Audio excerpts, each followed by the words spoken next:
ಅನುಷ್ಠಾನದ ಬಲದಿಂದ ಪರಿಣಾಮ ಏನಾಗಕತ್ತದ ಅಂತಂದ್ರೆ ಭೀಮಾ ನದಿಯ ದಂಡೆಯಲ್ಲಿರ್ತಕ್ಕಂಥ ಚಿಕ್ಕದಾಗಿರ್ತಕ್ಕಂಥ ಆಶ್ರಮ ಇತ್ತು. ಇದು ಮಠ ಇರಲಿಲ್ಲ. ಅವರ ಪುಣ್ಯದ ಪ್ರಭಾವ,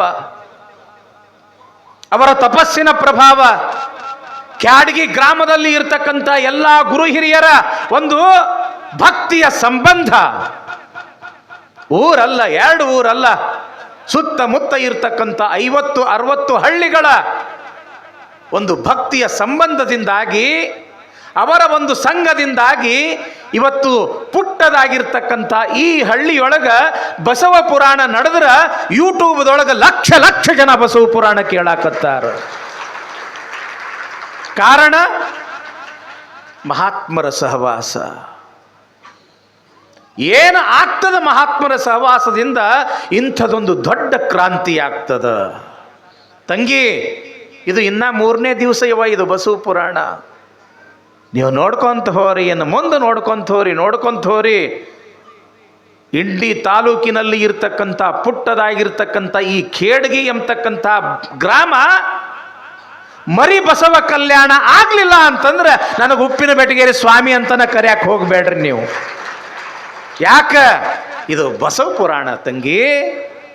ಪರಿವರ್ತನೆ ಮಾಡ್ತದ. ಪ್ರತಿಯೊಬ್ಬರಲ್ಲಿಯೂ ಕೂಡ ಬಸವಾದಿ ಪ್ರಮಥರ ವಿಚಾರಧಾರೆಗಳನ್ನು ತುಂಬಿ ಕಾಯಕ, ದಾಸೋಹ, ಸಮಾನತೆ, ಶಿವಾನುಭವ ಸಿದ್ಧಾಂತಗಳಿಂದ ನಿಮ್ಮೆಲ್ಲರ ಬಾಳು ಬಂಗಾರ ಮಾಡ್ತದ ತಂಗಿ. ಅದಕ್ಕಂತಾಳ ಇಲ್ಲಿ ಅಕ್ಕ ಮರ ಮಥನಿಸಿ ಕಿಚ್ಚು ಹುಟ್ಟಿ ಸುತ್ತಣ ತರುಮರಾದಿಗಳ ಸುಡಲಾಯಿತ್ತು. ಆತ್ಮ ಮಥನಿಸಿ ಜ್ಞಾನಾಗ್ನಿ ಹುಟ್ಟಿ ಹೊದ್ದಿರ್ದ ತನು ಗುಣಾದಿಗಳ ಸುಡಲಾಯಿತ್ತು. ಇದು ಕಾರಣ ಮಹಾನುಭಾವಿಗಳ ಸಂಘವನ್ನೇ ಕರುಣಿಸಿ ಎನ್ನ ನುಳುಹಿಕೊಳ್ಳ. ದಿವಸಕ್ಕೆ ಒಬ್ಬರಲ್ಲ, ಇಬ್ಬರಲ್ಲ, ಇಂಥ ಅನೇಕ ಜನ ಮಹಾತ್ಮರು ಬಂದು ನಮಗೂ ದರ್ಶನ ಕೊಡ್ತಾರ, ನಿಮಗೂ ದರ್ಶನ ಕೊಡ್ತಾರ. ಅವರು 4 ನುಡಿಗಳನ್ನು ಕೇಳ್ತಾರೆ, ನಮಗೂ 4 ನುಡಿಗಳನ್ನು ಉಪದೇಶ ಮಾಡ್ತಾರೆ.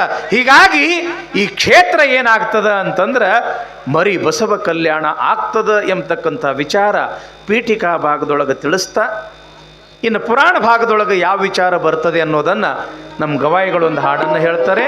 ನಂತರ ವಿಷಯ ಮುಂದುವರಿಸೋಣ.